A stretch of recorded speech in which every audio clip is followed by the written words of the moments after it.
wabarakatuh. Halo semua, kembali lagi bersama saya Pipit Oktaviani sebagai staf legal dari Lembaga Bantuan Trading yang didukung oleh PT Pelatihan Profit Internasional.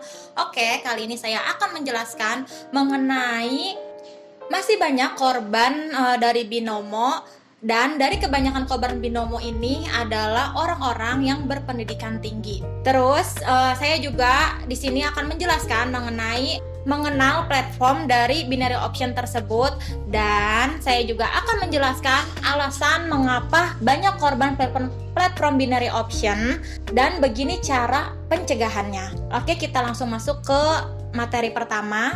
Satgas Waspada Investasi atau SWI menyebutkan kebanyakan korban dari investasi bodong binomo binary option ini merupakan orang-orang yang berlatar belakang pendidikan tinggi. Fakta tersebut membuat SWI heran. Ketua SWI Tongam Lumban Tobing mempertanyakan mengapa para korban yang berpendidikan tinggi tidak berupaya mencari informasi sebelum berinvestasi, padahal aplikasi binomo tersebut sudah diblokir sejak tahun 2019.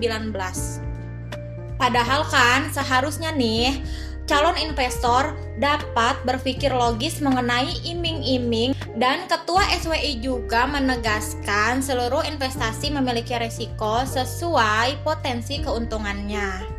Misalkan nih seperti robot trading menawarkan keuntungan 15% per bulan. Secara logika, kalau dia nih misal dapat keuntungan 15%, kenapa sih nggak diri dia sendiri aja? Kenapa harus ngajak-ngajak orang lain untuk ikut juga berinvestasi? Di sisi lain, para pelaku investasi bodong memang dapat dengan mudah menawarkan langsung kepada masyarakat baik melalui pesan WhatsApp maupun iklan di internet. Bahkan pelaku berani menggait selebgram untuk meyakinkan calon korban. SWI pun membantah tudingan pemerintah tidak bertindak mencegah investasi bodong, sebab menurutnya penanganan investasi ilegal harus dilakukan secara terpadu. Mengapa investasi bodong tetap marak meski pemerintah sudah memblokir? Karena pelaku memanfaatkan teknologi yang sangat mudah dan pasarannya ada, jadi memang nggak mungkin sampai nol. Maksudnya nggak mungkin sampai nol itu nggak mungkin seluruh investasi bakal keberantas, karena mengingatkan teknologi semakin canggih. Terus mengenal aplikasi trading binary option. Binary option perlahan kembali menjadi perbincangan publik setelah banyaknya iklan digital yang menawarkan keuntungan transaksi ini dengan iming-iming untung besar dalam waktu yang sangat singkat, serta bisa digunakan oleh para pemula. Binary option pun mendadak digandungi para masyarakat. Binary option merupakan mekanisme pilihan finansial yang membuat para pemain memilih satu di antara dua pilihan, jumlah yang tetap atau tidak sama sekali. Para pemain binary option harus menebak kenaikan atau penurunan harga suatu aset pada periode tertentu. Hal tersebut membuat binary option lebih mirip seperti judi ya daripada trading. Apakah aplikasi binary option tersebut ilegal? Aplikasi binary option umumnya hanya menuntut pengguna untuk memilih jawaban ya atau tidak. Ketika menebak suatu aset, jumlah modal yang dipertaruhkan oleh pengguna nantinya akan berpengaruh dari hasil jawaban. Apabila jawaban benar, jumlah modal pengguna binary option dapat naik hingga 80%. Hal tersebut membuat binary option menjadi aplikasi finansial daring yang paling sederhana untuk digunakan. Meskipun terlihat mudah, binary option memiliki mekanisme penanganan resiko kerugian yang kurang terkontrol. Pilihan yang terbatas pada dua indikator dalam binary option terlalu beresiko karena hanya ada dua pilihan pengguna binary option sangat rentan mengalami kerugian. Sebab mekanisme yang terlalu sederhana tersebut membuat para penggunanya tidak mampu mengontrol dan memperkirakan resiko finansial yang mereka dapat. Selain terlalu beresiko, binary option ternyata juga ilegal meski janji dapat keuntungan.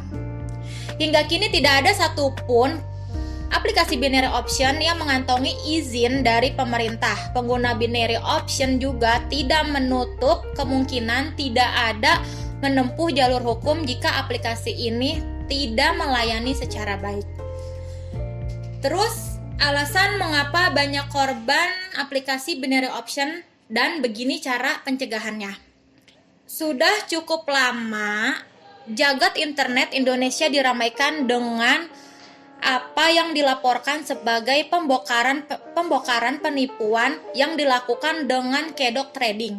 Mulai dari korban sampai mantan trader mengungkapkan sisi kelam di salah satu aplikasi trading binary option yang bahkan pernah diblokir oleh pemerintah Indonesia. Mengapa susah diberantas? Penipuan seperti yang disebutkan di atas dan penipuan lainnya yang berkedok investasi sudah terjadi sejak puluhan tahun lalu. Hanya saja saat ini di tengah perkembangan teknologi dan kemajuan ekonomi, modus penipuan bergeser menggunakan aplikasi dan teknik yang sangat populer. Satgas Waspada Investasi mengaku sudah berupaya memberantas situs investasi maupun trading ilegal yang merugikan masyarakat dengan memblokir atau menutup situs tersebut. Ketua dari SWI juga mengatakan pihaknya bisa memblokir puluhan sampai ratusan situs ilegal setiap bulannya. Pemblokiran dilakukan berdasarkan hasil pengawasan SWI dengan sistem yang dimilikinya. Teknik crawling data informasi dari Kementerian Komunikasi dan Informasi alias Kominfo serta informasi dari masyarakat, namun dia mengaku cara itu bukanlah solusi jangka panjang.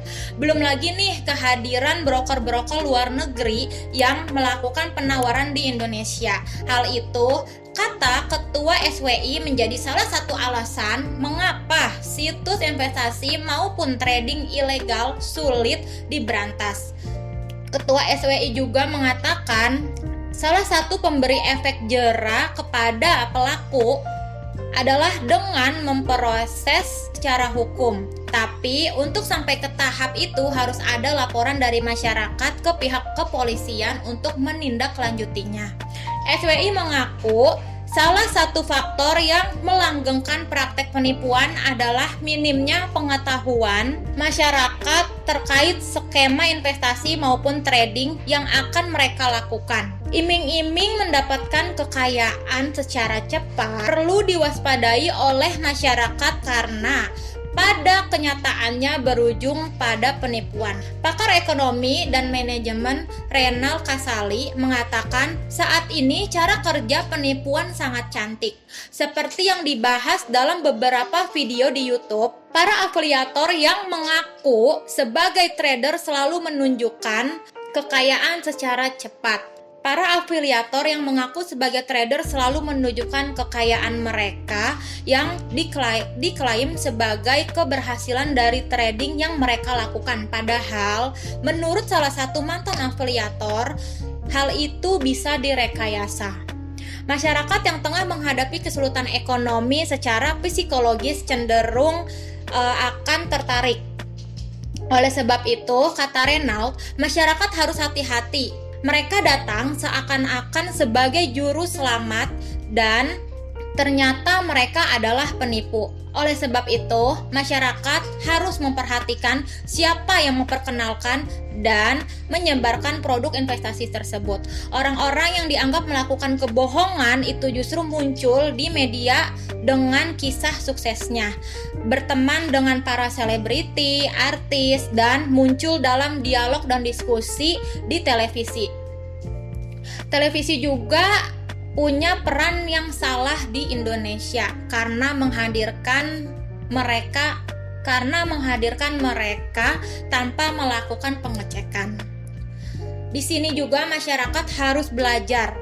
Iming-iming untung dengan cepat kaya ditambah dengan perilaku masyarakat yang malas belajar dan suka ikut-ikutan membuat penipu semacam ini terus terjadi. Jangan FOMO, pokoknya jangan FOMO denger temennya nih mau ikut trading terus kalian juga ikut-ikutan. Masyarakat juga nih diminta untuk memahami terlebih dulu investasi apa sih yang mau dilakukan dan memperlihatkan dulu legalitasnya. Selain soal legalitas, masyarakat juga harus bisa menilai apakah investasi tersebut masuk akal atau tidak. Penawaran keuntungan fixed and profit sharing dalam perdagangan seperti robot trading harus diwaspadai karena perdagangan bisa naik turun. Tidak ada keuntungan yang tetap. Tadi adalah penjelasan mengenai banyak korban dari binomo dan aplikasi-aplikasi binary option lainnya yang berpendidikan tinggi. Semoga bermanfaat. Terus juga kalau kalian suka sama video ini silakan untuk di like, komen, dan subscribe ya. Terima kasih. Wassalamualaikum warahmatullahi wabarakatuh.